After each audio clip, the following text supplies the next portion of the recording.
Hello everyone, I am Minashi Chatterjee, Anthropology faculty at Sarachandra IIS. Now not even a month left for the UPSC Mains 2025 exam. So speed up your preparation, write test religiously. You guys mostly are facing with the problem to structure the answer first, and second is the time limit. Okay, you can't complete your paper within the time limit. So currently please practice it in a every single day basis. In this way you will going to get grip on the time and finish your test within a time frame. So today I am going to discuss our first mock test, and today's first question is the prehistoric anthropology and its relations to the other science. So you can see one thing, this question is from the unit 1.2 anthropology and relationship with the other branches. So here question is the archaeological part. Okay, because you guys know very well there is a four part of branches of anthropology: physical, social cultural, linguistic and the archaeology. And here asking about the prehistoric anthropology and its relations to the other science. Other means different science as well. So first you have to define what is the prehistoric anthropology under the first part of the body. Sorry, under the introduction first. Okay, you have to mention what is the prehistoric anthropology. And prehistoric anthropology is the part of the archaeological anthropology. That's why under the first part of the body, define the archaeological anthropology and relationship with the prehistoric anthropology with the archaeological anthropology. That should be in your first part of the body. Then under the body part, you have to mention a few features of the prehistoric anthropology, and then write down the or elaborate about the other science as well.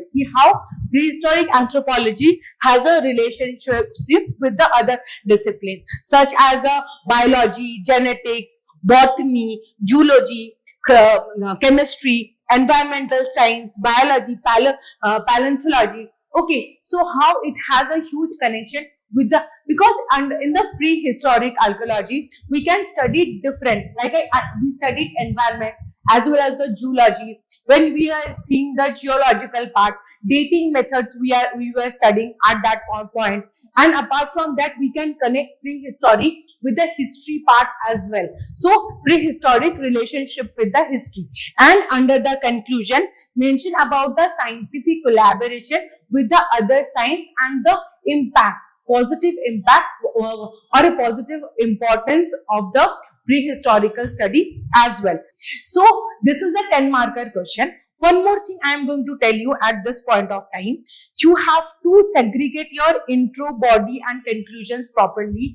And one more thing is your intro and conclusion should be really good. Okay, that should be completely relevant to the questions. Okay, so when you start your intro, this should be relevant, and conclude by the contemporary or with the examples, or how we can connect that contemporary theme with the contemporary issue. You can conclude by in this way as well. And second thing is, if we are talking about the word limit, because this is a 10 marker question and page will be 2 only. Okay, so how we will maintain the word limit, because most of the students are not getting grip on the word limit. Okay, sometimes they are start with the one line, sometimes they are writing a half a page of an intro. So that's why you should write at least 20%, 20 to 22 words under the intro if you are writing the 10 marker questions, and conclusion should be under the 30 words, and rest in the body part.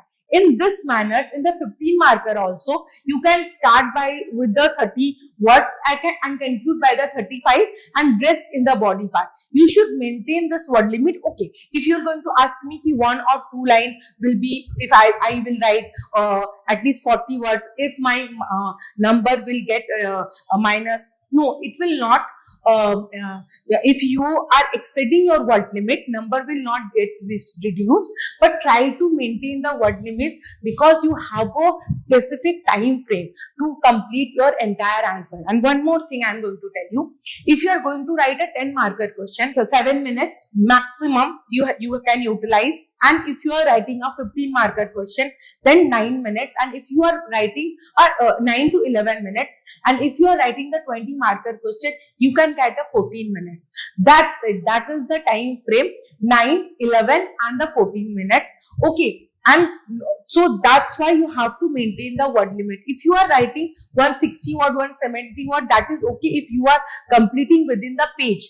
Okay. But what do is your time will exceed and you will not going to complete your entire paper. So apart from the word limit, you have to be cautious about your time frame as well. So now the second question. You can know कि Rhodesian man is called a broken hill man. So that's why you can start by the geographical location. Why Rhodesian man is called a broken hill man? Okay, because of the hill or the area where we found the fossils. Okay, and apart from that, under the body part, you have to mention under discovery of the broken hill man, and then mention the interpretation or the features of a broken hill man, and then write about the different anthropologists' view about this broken hill man, and definitely under the last part of the body, phylogenetic status, and then what is the contemporary fossil we get, and what is the contemporary evidence we are getting from of this broken hill man, and then conclude by sum up with the evolutionary significance, how we because we are getting this evolution process, getting this fossils.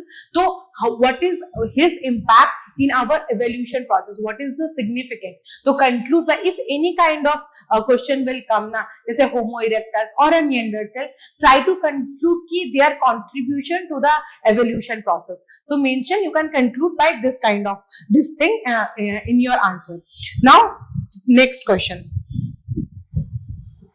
Protein synthesis and the role of a mRNA and the tRNA in the process. Okay, so this is also a 10 marker question. Definitely, why asking about the protein synthesis, to start by defining the protein synthesis first and its biological significance. Okay, definitely under the first part of the body. Then question is completely very direct and static.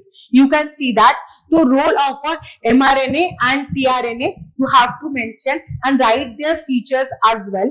And then you have to mention under the conclusion how, because this is a bio, completely related to the bio and the static portion. So how you will relate this question with the anthropology. So under the conclusion you have to mention the significant mRNA and the tRNA role in the anthropology and his significant studies in the anthropology. For example, you can mention how it has a huge impact on the human evolution, apart from the genetic diversity and as well as the adaptations. Okay, so you have to mention this point under your conclusion.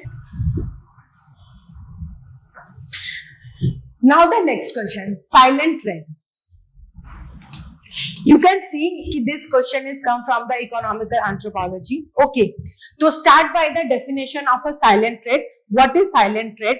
Okay, and then explain about his features and the role simultaneously. So silent thread is a without any communication, without any trade is happening without any communications. So that is a silent thread. Two people are exchanging their product without even talking with each other, and it has a very huge very nice process, and that is still happening in India as well as the outside of India. You have to mention about the case studies under the last part of the body. So in under the intro you have to mention the definition first, what is the silent trade, and then the under the first part of the body you have to mention about the features of a silent trait, and the case studies, and conclude how it has a contemporary relevance. Okay, so in this way you can conclude your questions. Okay, conclude with the anthropological relevance and what is the contemporary relevance. Okay, and give the case studies as well. For example, if I am going to share few case studies with you, there are Indian wheel, Gujarat traders are doing the same kind of silent trade. Apart from that, the Western African barbar and forest traders are doing the same kind of trade. And along with that, Sumatra people, also Indonesia people are doing the silent trade as well. So you can mention this kind of case studies under the last part of the body. One more thing I am going to mention, this entire elaborate model answer you will find under the description box. Okay, so you will can see that model answer as well. Okay, detailed model answer. Now next question, paralanguage.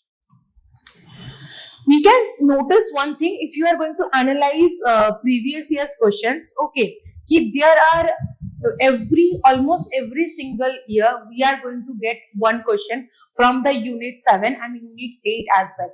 Okay, most neglected units, but I am going to tell you, please read the themes at least before you going for the examinations. So that's why. So come to the question is paralanguage. Define the paralanguage first. And if you are asking me what is the paralanguage, that is a non-verbal and vocal elements of a communication that accompany spoken language. Okay, so this is a non-verbal and a vocal elements. Because those vocal elements has a no verbal terms. That is called a paralanguage. Firstly, secondly, under the first part of the body, mention about the components of a paralanguage. What is the paralanguage? Like a tone and speech, pause and silence. Okay, that time if we are talking someone, we are in the middle of the conversation, we get silent. Okay, there has a sign. Okay, maybe I get disappointed. Okay, or if my tone is a bit louder, means I am arrogant or I am getting angry. So this kind of tone and vocal, it is related to the paralanguage. Apart from that, culture and regional variations is there. So they are mentioned the examples as well. And under the last part of the body, anthropological significance, definitely you guys have mentioned it. And then conclude by how it has culturally, it has this impact or it has this huge role. Okay, conclude by this importance or impact. Okay, one more thing, don't write the same intro and conclusions. Okay, mostly student I can see what they are doing, their intro and conclusion, it's mostly similar, or they are just change the statement, or grammatically they change the statement and write similar kind of thing in the. Don't do this, that will reduce your marks in the examination. Please don't do that thing. Okay, now next question. Though Homo neanderthals were better equipped physically, comparable to Homo sapiens, but still they became extinct. Examine the probable reason. Okay, so here we can see firstly, if you are going to write the exam once, when you are going to write the exam, before that, read the question properly. Always I am going to say this, give 30 seconds or 1 minute, especially 30 seconds, read the question. Try to understand the demand of the question, mark it, and then if possible, just in the pencil structure it properly. Take 1 minute to do this and then start writing your answer. Okay, first frame your answer in your mind and then start writing. Other than that, you guys are so busy to write the answer na, कि I just wanted to write now, or so much इस वजह से if you have a hurry to write the answer, you don't read the question properly, then you will not going to structure it in a appropriate manner. So please read the question first and then write it in appropriately. So that's why, that's my suggestion towards you guys. Please read the question properly. So firstly, define about the Neanderthal and Homo sapiens under the intro. first mention about both what is Neanderthal and what is Homo sapiens, and then under the first part of the body, definitely you have to mention how Neanderthal were better equipped than the Homo sapiens. Mention about their physical features under the first part of the body, and then second part of the body, mention the probable reason of existence. Why existence? Why extinct Homo Neanderthal? Then you have to mention under the last part of the body, and then conclude by the mentioning their inbreeding or genetic continuity in the modern human beings is still present. And in this, when you are going to write this conclusion, I am going to mention one more case studies or one more example. Just few months back, I think it was in the newspaper in April or May. Okay, so there was a study revealed ki in the Asian human beings, we found a lactose intolerance genes. That gene is just similar to the Neanderthal gene. Okay, so that kind of case you can mention under your in your answer as well. So that's why in the recent news also, I'm going to repeat it once more. We are finding the similar kind of traits, okay, in our gene, lactose intolerance genes, okay, was exist in the Homo Neanderthal genes, similar kind of genes, and this study haven't proved 100% yet, but if it will prove, then our entire phylogenetic status maybe that will change. Okay, so that's why maybe in within us there is a similar traits exist. Homo Neanderthal did not extinct, okay, still their genes also exist in our current human beings as well. So that's why. Now the next question, and this question is very, very important. Okay, and one more thing, there is also always a one question, mostly comes in every single year, 1.6 unit. So please go through this unit properly. Now the next question, define relative and absolute method of a dating and discuss the relevance of a dating in archaeological anthropology in contemporary time.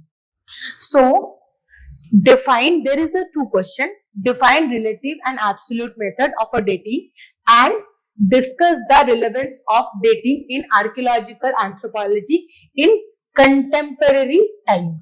So there is a two question. When we are talking about the relative and absolute method, we can see one thing, this is a come from the unit 1.8 paper 1, okay, archaeological anthropology dating method. So definitely first, because this is a question is from the dating method, dating is the center of the question, so that's why.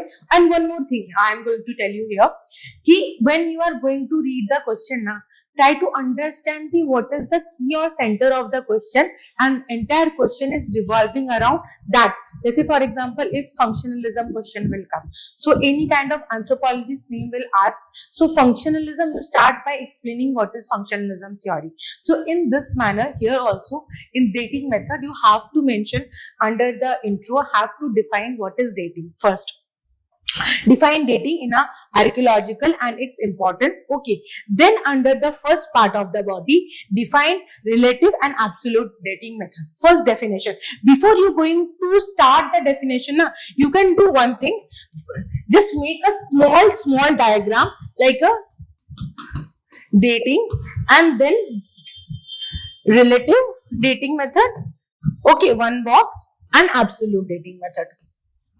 Okay, another box. You can under the first part of the body, you can draw this diagram and then write the definitions. Okay, in a very small way, so it will look really good and presentation also will be good. So that's why. Then define the relative and absolute dating method and describe the what is the relative dating method and what is the absolute dating method. Then add their advantages and limitation as well, and apart from that, then come up when this should be completed the first part, and the second part discuss the relevance in the contemporary time. definitely then you have to discuss their relevance in the contemporary time, both the dating methods. Okay, so and under the dating method, okay, you have to mention about the stratigraphy under the relative dating methods and the serotyne. Okay, then absolute dating method, under you have to mention the carbon dating method. Okay, then the dendrochronology. Apart from that, you have to mention their similarities and then the similarities and importance and the limitations and the contemporary time, how you can utilize this, and conclude by the their rules, okay, or their positive impact. You can conclude by the positive impact as well. Now the next question.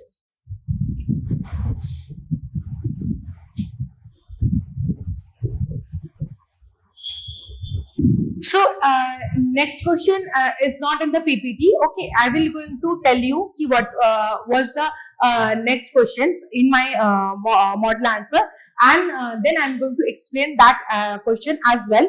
For example, examine the impact of the COVID-19 pandemic on family structure and dynamics in contemporary society. I'm going to repeat this question once more. Examine the impact of a COVID-19 pandemic on a family structure and dynamics in contemporary society. So here the question is divided into two parts. Examine the impact of a COVID-19 pandemic on family structure first. Second, dynamics in the contemporary time.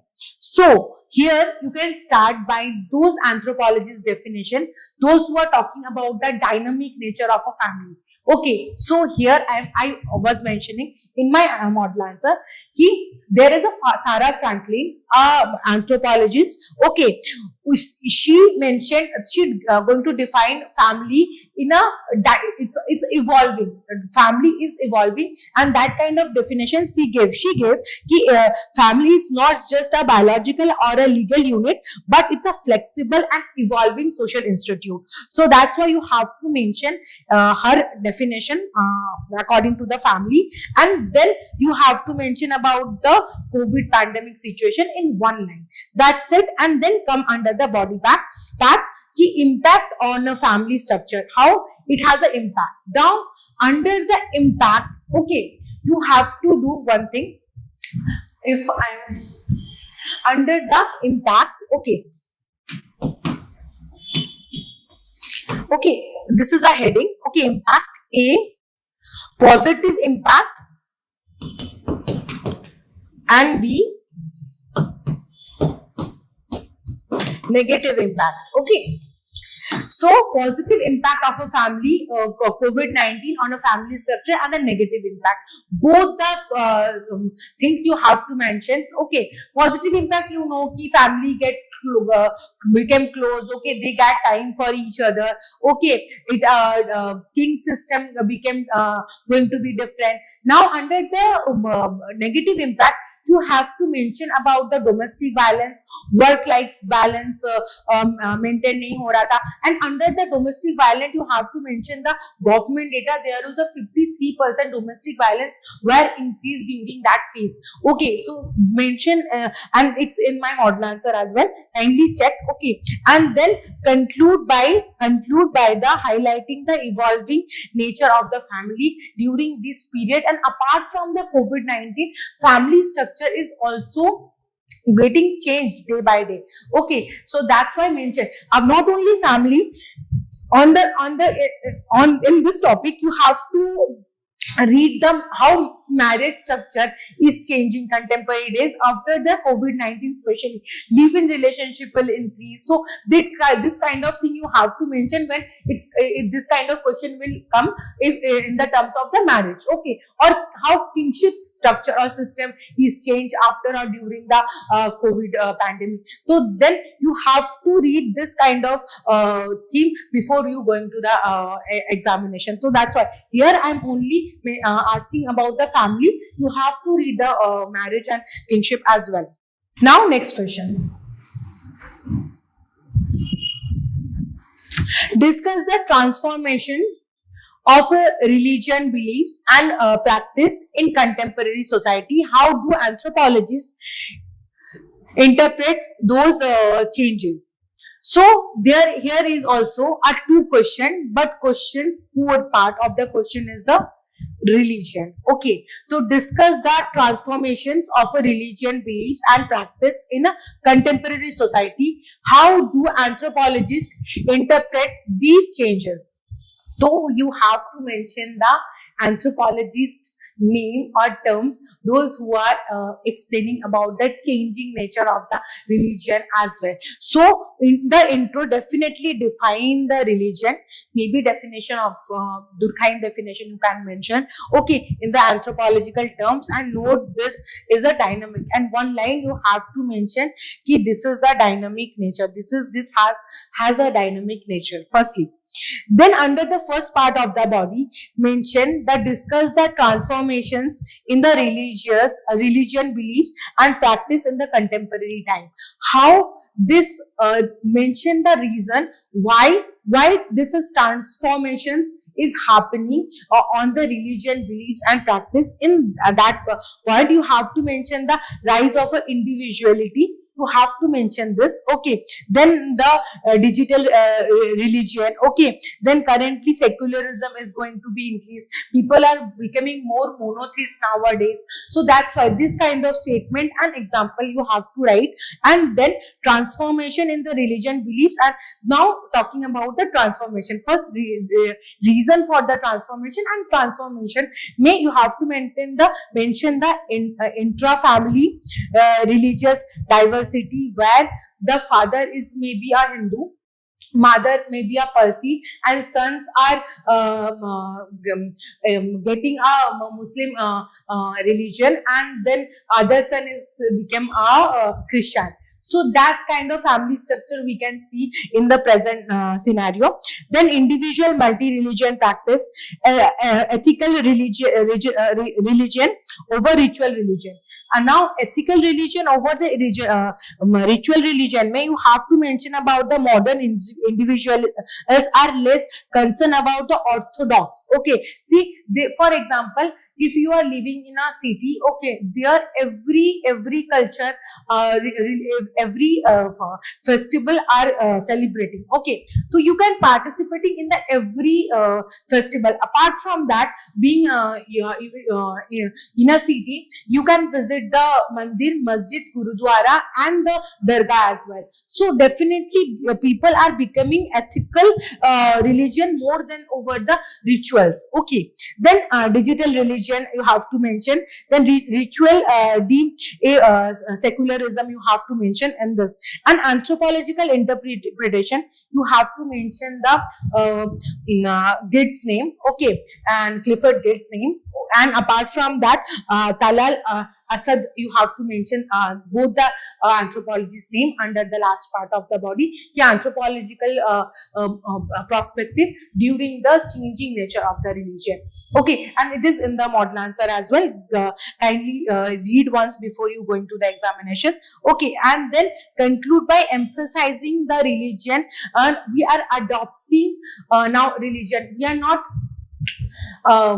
getting from parents, okay, we are not adopting from parents directly. Current nowadays its scenario becomes completely changed, and you can mention about the contemporary relevance, okay, because of this dynamic nature, what positive change is happening, okay, in our society. So you can conclude by this kind of positive conclusions as well. And here I am mentioning one more thing is ki when you are going to conclude any answer, please do remember one thing, don't conclude by the negative statement or negative point, conclude by the positive or a balanced statement always, okay. If you are not agreeing with anything, any theme or any question in the GS as well as the optional, okay, I'm telling you, but still conclude by the balanced statement or conclude by the positive statement.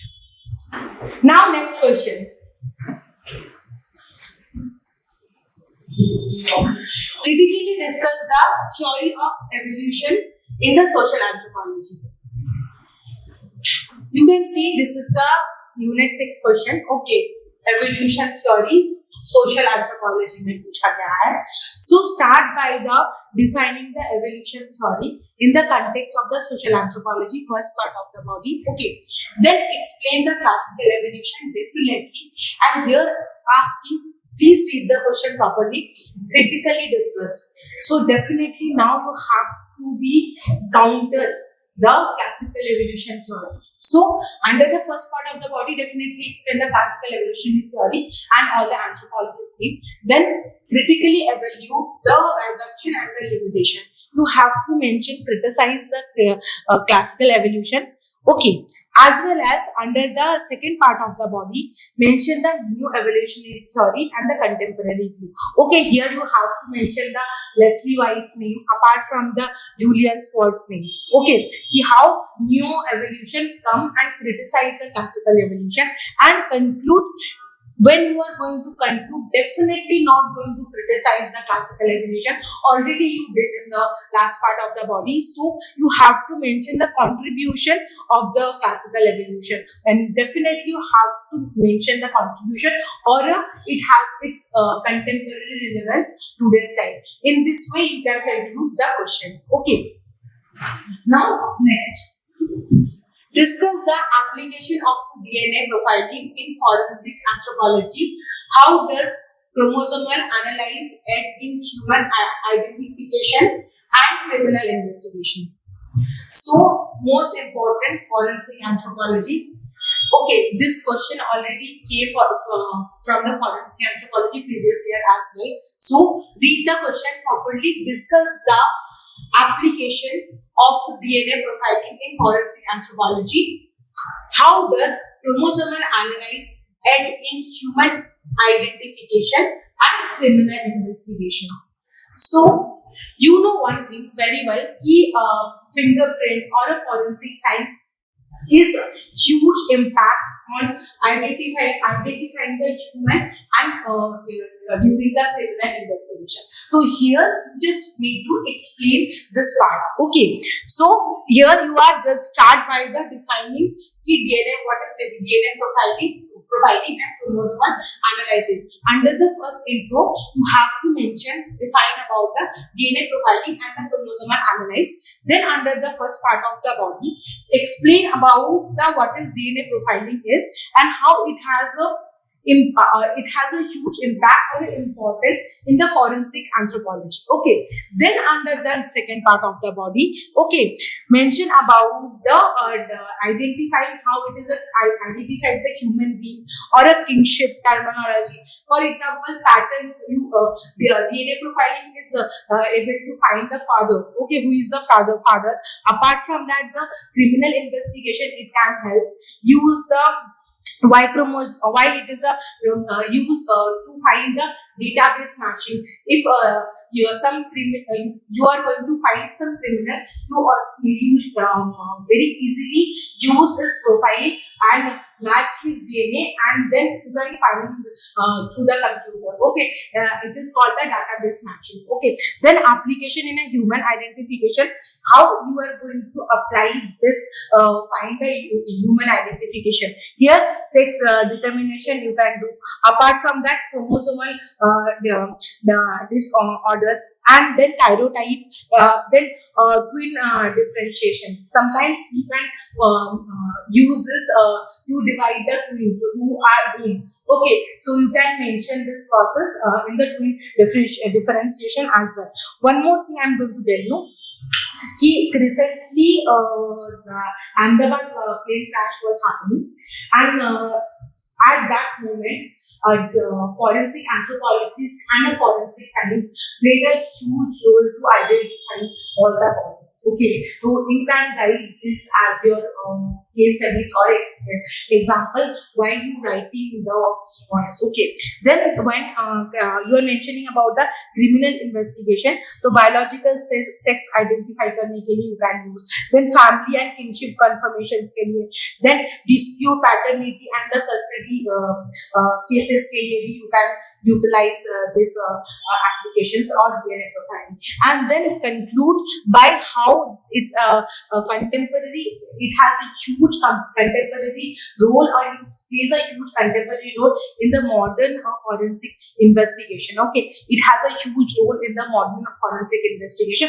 And while you are writing this conclusion, you can mention this Ahmedabad plane crash incident. Okay, so you can mention that example as well. Now, next question. Anthropology studies human in totality. Very, very direct comment. Very, very direct and very, very static question. Okay, this question is come from the 1.3 unit. So, totality means it's talking about the holistic nature. Okay, so definitely start by the definition of anthropology first. Okay, and what is the mean by the totality? You can write what is the meant by the totality in the first part of the body as well, because this is a 20-marker question. So that's why. Okay, then describe his holistic nature, and when you are going to describe this holistic nature, you have to mention about the 4 branches. Okay, physical anthropology, social cultural anthropology, linguistic and anthropological. And under this, you have to mention their subheadings as well. Okay, if I'm talking about the social cultural anthropology, they are dealing with the religion, economics, politics. If I'm talking about the physical anthropology, so we are going to dealing with the primatology, DNA, forensic, okay, then evolution process. So you have to mention all these key points. If you are talking about the linguistic anthropology, so linguistic anthropology, you have to mention about the history of a linguistic anthropology, then verbal, non-verbal parts of the. Then you have to, when I'm talking about the archaeological anthropology, under the archaeological anthropology, historical archaeology, what is, then proto-history archaeology, then new archaeology.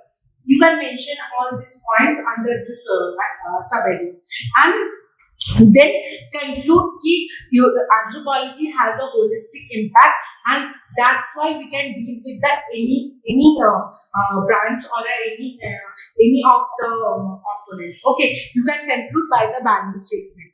Key relationship of anthropology has a unique position. That's why it can deal with the social science as well as the natural science. One more thing I'm going to mention you, when you are going to conclude this answer now, you can conclude in this manner as well.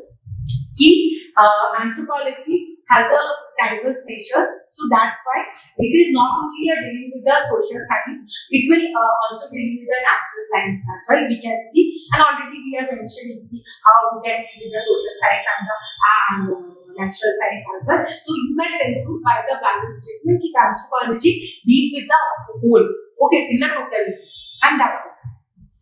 And it has a full page 20-marker question. And I know one thing, you have this much of the content, so please utilize this. What are the origins of a writing and literacy? Discuss the impact of a writing and literacy. So there is a 2 questions, it's a 15-marker question. What are the origin of writing and literacy? And discuss the impact of a writing and literacy. So, what are the origin of writing and literacy? You can see this question has come from the unit 7, okay, linguistic anthropology.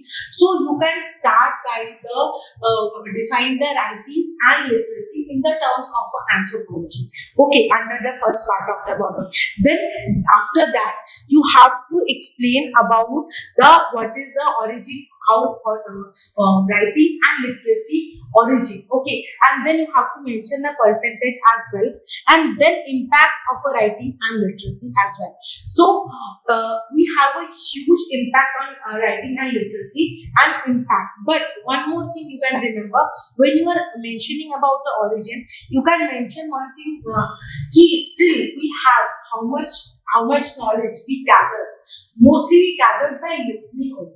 Okay, so that's why, but still writing and literacy has a huge impact. And one more thing, when you're writing about the impact of writing and literacy, you can divide the 2 subheadings. For example, when you are writing the impact, Okay, you can divide the two subheadings. Okay, one is A is a writing.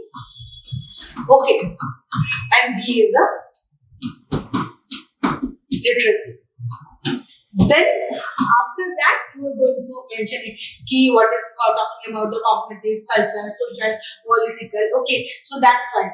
Then after that, you can conclude by the key how this writing and literacy has a transformed culture, but still coexist with the oral tradition. I told you a few minutes ago. Key we have a huge impact. Okay, in our writing and literacy, but we still have a huge context, oral context within us.